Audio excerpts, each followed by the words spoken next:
Hello everyone. Welcome to Midbenchers classes.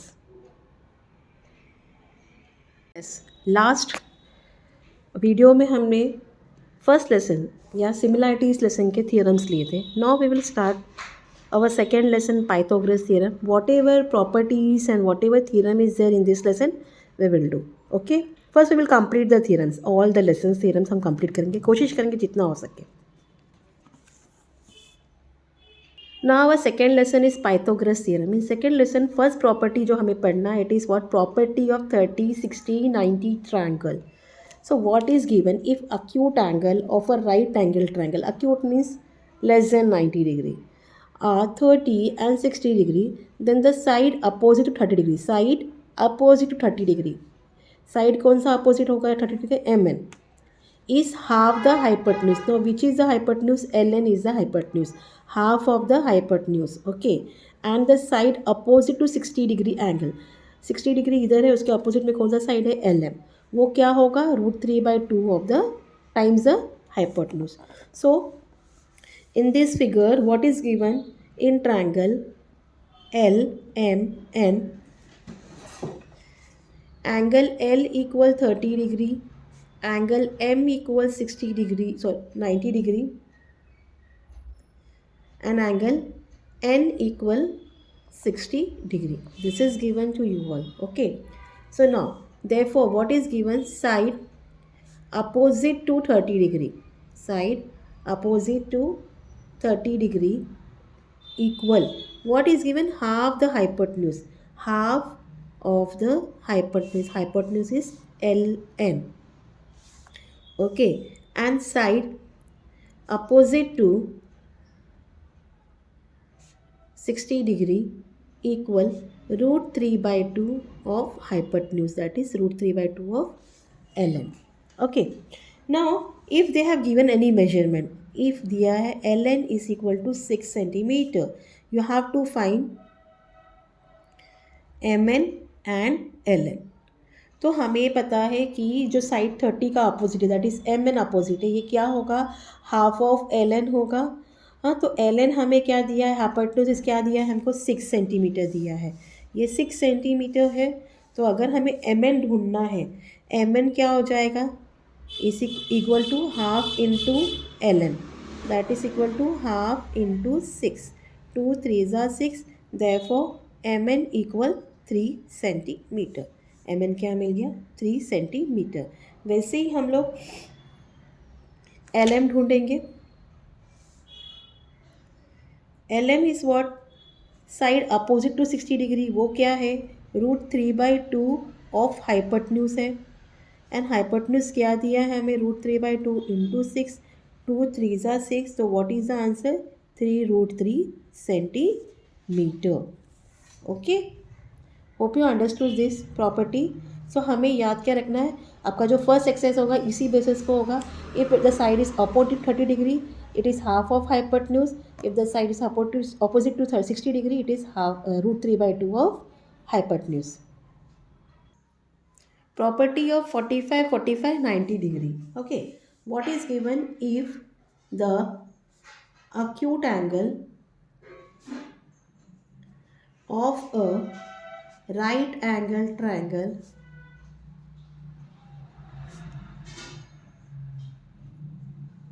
are 45 degree and 45 degree. Okay, two angles will be 45 degree. Then each of the perpendicular sides is 1/√2 times the hypotenuse. Okay, so how will diagram will be? आपका right angle triangle आप बना दोगे. This you know as it is कि ये right angle 90 degree है और ये दोनों एंगल क्या हो जाएंगे? 45 degree and 45 degree. So in triangle XYZ, अब आपको XY ढूंढना हो या ZY ढूंढना हो, sorry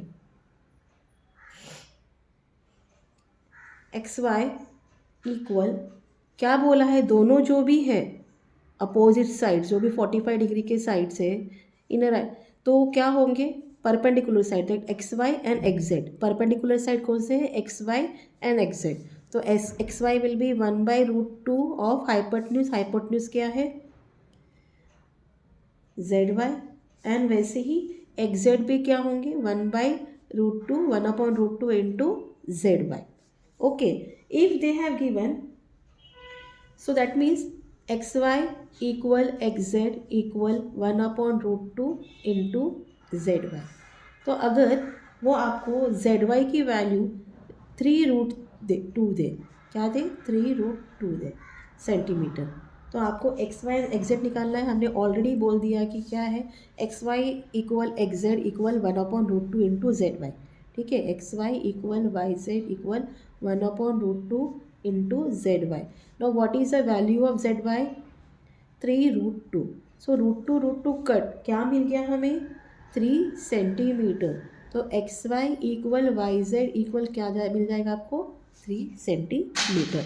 this is the second property of this lesson, that is 45, 45, 90।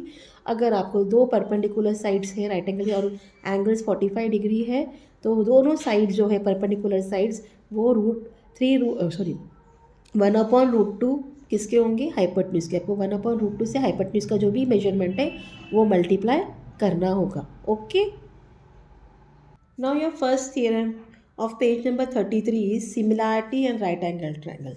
What is given in a right angle triangle,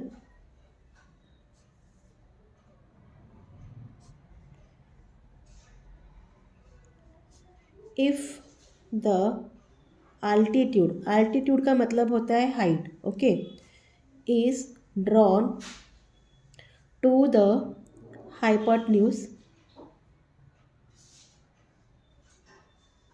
then the two triangles formed are similar to the original triangle. Original triangle जो main triangle आपका होगा वो, ठीक है, ये बता दूंगी मैं आपको डायग्राम के साथ, and to each other. Okay, now see this is your original triangle. ये जो आपने बनाया ये आपका ओरिजिनल ट्रायंगल है।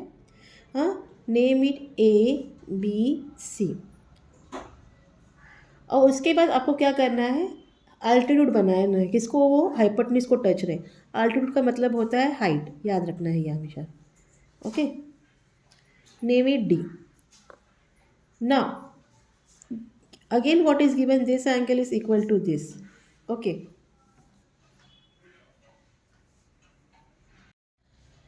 ओके, सो हमें क्या दिया है वो आप पहले लिख लीजिए। गिवन में क्या दिया है, in triangle ABC, angle ABC is 90 degree. As you know ये एंगल जो है 90 डिग्री है ही, ठीक है। उसके बाद सेगमेंट BD जो है वो किसको परपेंडिकुलर है, perpendicular to segment AC। Okay, and ऐसा परपेंडिकुलर है कि जो D पॉइंट है वो A और C के बीच में लाई कर रहे हैं। सो D is in between A and C। Now what you have to prove? You have to prove first of all triangle ADB. Which triangle? ADB is similar to triangle, original triangle कौन सा है हमारा, ABC। This thing, second BDC triangle, triangle BDC similar to triangle again ABC, and last triangle ADB is similar to triangle BDC. We have to prove this. Fine. So now what you are going to do, you are going to take any of the two triangle, कोई भी ले लो, in triangle ADB और ABC ले लो, या तो BDC और ABC ले लो, any of that triangle. So in triangle ADB and triangle ABC, angle DAB, angle DAB congruent to angle BAC।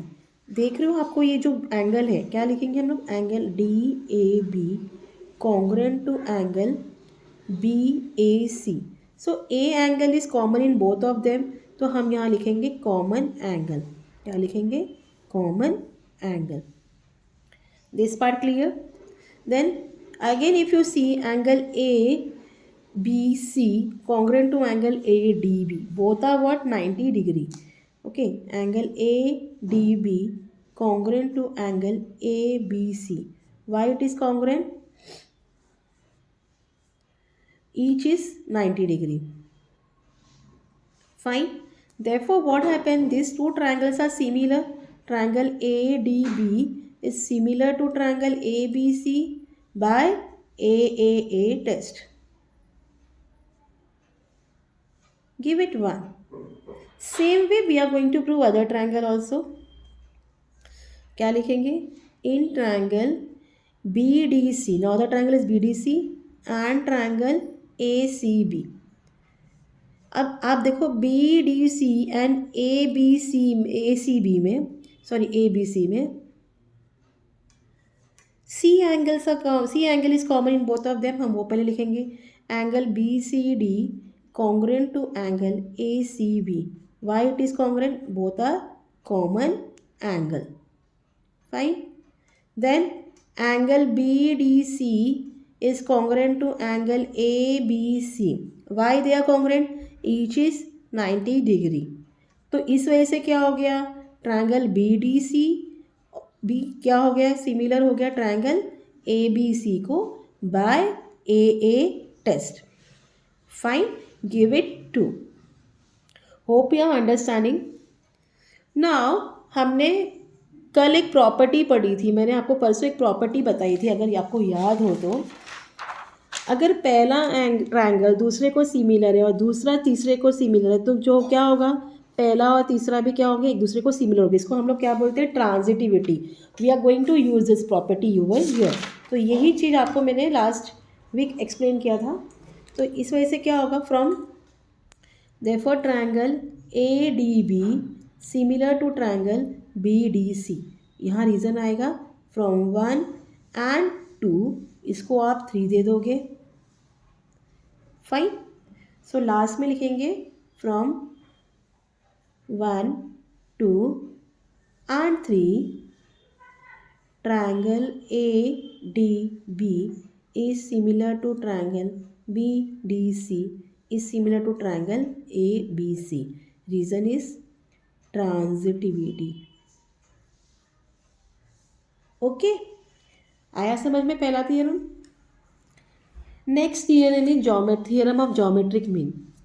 Important है, मार्क कर लो. अगर आया तो 2 मार्क्स के लिए आएगा ये पक्का.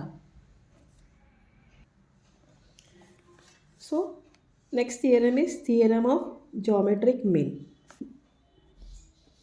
जो नेक्स्ट एक्सरसाइज है उस एक्सरसाइज में ज्योमेट्रिक मीन का थियरम के बेस क्वेश्चन है. देन हमने 30, 60, 45, 45, 90 पढ़ा. उसके बेस पे आपको 2 मार्क के क्वेश्चन उस एक्सरसाइज में है. Now what is given in this? In a right angle triangle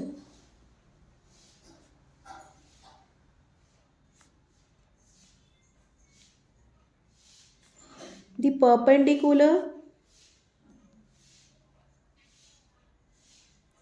segment to the hypotenuse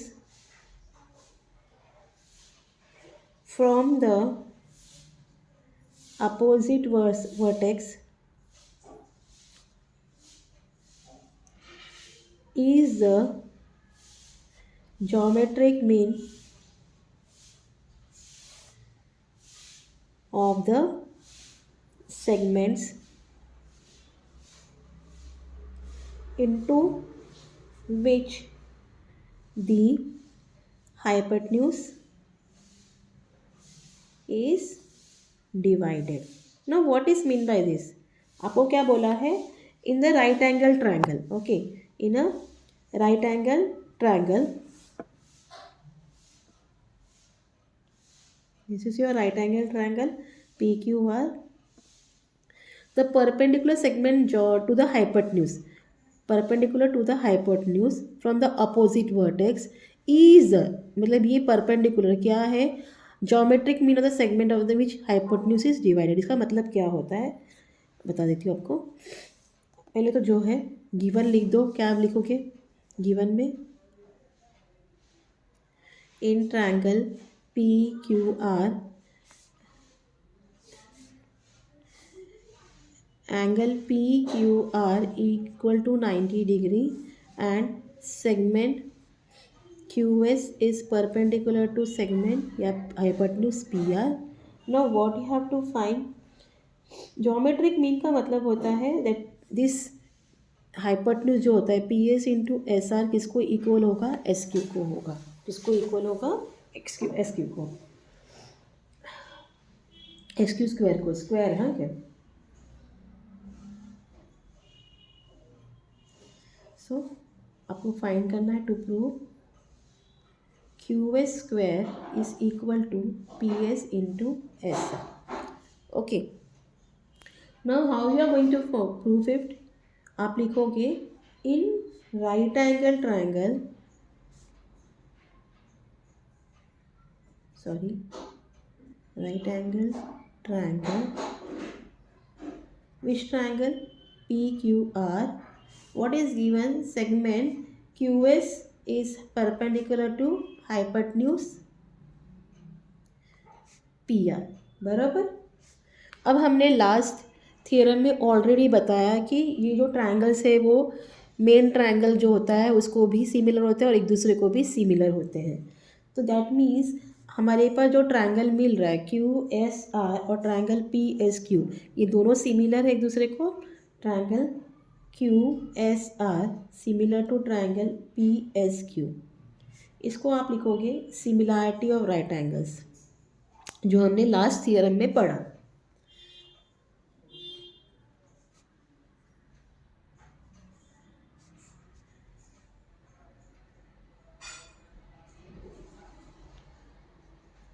fine, तो उसका मतलब क्या हो गया, QS upon PS, okay, QS upon PS equal to SR upon QS।